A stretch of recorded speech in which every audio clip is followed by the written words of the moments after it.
आज का top defence update. भारतीय नौसेना ने MH-60R पायलटों के देश में सफल परीक्षण के साथ उड़ान भरी। इंडियन एयरफोर्स ने समर एयर डिफेंस सिस्टम का सफलतापूर्वक टेस्टिंग किया। भारतीय आकाश एयर डिफेंस मिसाइल सिस्टम ने एक साथ 4 टारगेट को नष्ट किया। सुप्रीम कोर्ट के फैसले के बाद पाकिस्तान ने इस्लामिक सहयोग संगठन, यूरोपीय यूनियन और यूनाइटेड नेशन को शामिल होने को कहा। भारतीय नौसेना ने multi role MH-60R Seahawk helicopter के लिए देश में पहला पायलट ट्रेनिंग सक्सेसफुली कंप्लीट कर लिया है। MH-60R Seahawk multi role helicopter है जो anti submarine warfare, anti surface warfare, search और रेस्क्यू और स्पेशल ऑपरेशन के लिए जाना जाता है। पहले इन हेलीकॉप्टर के लिए पायलट ट्रेनिंग यूएस में दिया जाता था, लेकिन भारतीय नौसेना की टेक्निकल एक्सपर्टीज और ऑपरेशनल ऑटोनॉमी के कारण इंडिया में ही ट्रेनिंग होने लगी, जो आत्मनिर्भरता को बढ़ावा देती है और विदेशी एक्सपर्टीज पर निर्भरता कम करती है, जिससे मैरीटाइम पावर के रूप में भारत की पोजीशन स्ट्रांग होती है। पायलट ट्रेनिंग प्रोग्राम में 2 फीमेल ऑफिसर को भी शामिल किया गया, जिससे भारतीय नौसेना में महिलाओं की बढ़ती भूमिका को भी उजागर करती है। हिंदुस्तान शिपयार्ड लिमिटेड एक इंपॉर्टेंट प्रोजेक्ट शुरू करने के लिए तैयार है। भारतीय नौसेना के सबसे बड़े स्वदेशी रूप से डिजाइन और निर्मित 43,000 टन के फ्लीट सपोर्ट शिप का निर्माण करेगी, जो सरकार के आत्मनिर्भर भारत के दृष्टिकोण से पूरी तरह से मेल खाता है। इसका आइडिया एक टोइंग टैंक में किए गए हाइड्रोडायनेमिक स्टडीज से शुरू हुई।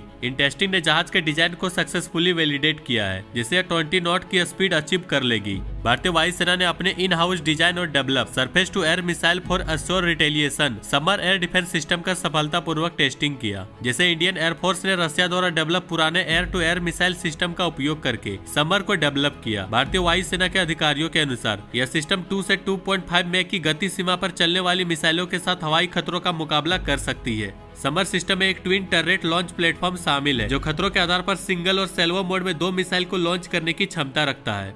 पाकिस्तान ने शनिवार को जम्मू कश्मीर की स्थिति पर सुप्रीम कोर्ट के फैसले को खारिज कर दिया। पाकिस्तान ने कहा कि इंटरनेशनली रिकॉग्नाइज्ड डिस्प्यूटेड टेरिटरी को घरेलू कानून के तहत तय नहीं किया जा सकता है और OIC, EN और UN को शामिल होने को कहा है। पाकिस्तान विदेश मंत्री जलील अब्बास जिलानी ने यूनाइटेड नेशन, यूरोपीय यूनियन और इस्लामिक सहयोग संगठन OIC को पत्र लिखकर भारत के सुप्रीम कोर्ट के हालिया फैसले की ओर उनका ध्यान आकर्षित करने के लिए भारत सरकार के फैसले को बरकरार रखा है। भारत ने सतह से हवा में मार करने वाली वेपन सिस्टम आकाश की मारक क्षमता का जोरदार प्रदर्शन किया है, जहां हाल ही में एक्सरसाइज अस्त्र शक्ति 2023 के सिंगल फायरिंग यूनिट ने एक साथ 4 अनमेन्ड टारगेट पर हमला किया और उसे नष्ट कर दिया। डिफेंस ऑफिसर ने कहा कि वायुसेना अस्त्र शक्ति 2023 के दौरान इस प्रदर्शन के साथ भारत एक ही फायरिंग यूनिट का उपयोग करके कमांड गाइडेंस द्वारा इतनी दूरी पर एक साथ 4 टारगेट को भेजने वाला पहला देश बन गया है। आकाश को पिछले 10 वर्षों से भारतीय वायुसेना और भारतीय सेना द्वारा तैनात किया गया है। आकाश वेपन सिस्टम उन स्वदेशी डिफेंस सिस्टम में से एक है जिसे इंटरनेशनल कस्टमर से ऑर्डर मिले हैं।